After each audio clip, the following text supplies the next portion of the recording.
যারা আগরতলায় বাংলাদেশের পতাকাকে নেমে ছিঁড়ে দেয়, আমরা তাদের দেশের পণ্য বর্জন করব। আমরা তাদের দেশের যে আগে শাড়ি কিনতো আমাদের মা বোনেরা, স্ত্রীরা, তারা আর ভারতের শাড়ি কিনবে না, তারা ভারতের সাবান কিনবে না, তারা ভারতের টুথপেস্ট কিনবে না, তারা ভারতের কোনো মশলা কিনবে না। আমার দেশ, আমরা স্বনির্ভর। আমার এখানে পেঁয়াজ হয়, ভারতের পেঁয়াজের চাইতে আমাদের পেঁয়াজের ঝাঁঝ অনেক বেশি। ভারতের মরিচের চাইতে আমাদের মরিচের ঝাল অনেক বেশি। আমরা যদি আমাদের জায়গা না থাকে, আমরা ছাদের উপর মরিচ লাগাবো, আমরা বাড়ির উঠোনের মধ্যে আমরা পেঁপে গাছ লাগাবো, আমরা পেঁয়াজ লাগাবো, তাও আমরা ওদের মুখাপেক্ষী হব না।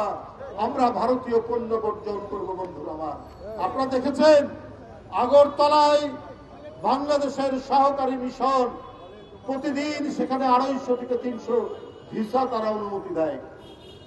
বাংলাদেশ সরকার সিদ্ধান্ত নিয়েছে, সঠিক সিদ্ধান্ত, তারা ভিসা বন্ধ করেছে। সেখানে কিছু উগ্রবাদী মানুষ জোরপূর্বক বাংলাদেশের যে সহকারী হাই কমিশন তার প্রধান ফটক ভেঙে ভিতরে ঢুকে আমাদের কর্মচারীদেরকে আঘাত করেছে। আমাদের জাতীয় পতাকা যেখানে পট পট করে উঠছিল, সেই জাতীয় পতাকার যে স্ট্যান্ড, যে খুঁটি, সেই খুঁটি ভেঙে আমাদের পতাকাকে তারা ছিঁড়েছে। কলকাতার ডেপুটি হাই কমিশন অফিসে সেখানে গিয়ে বাংলাদেশের বিরুদ্ধে তারা আজাবাজে বলেছে।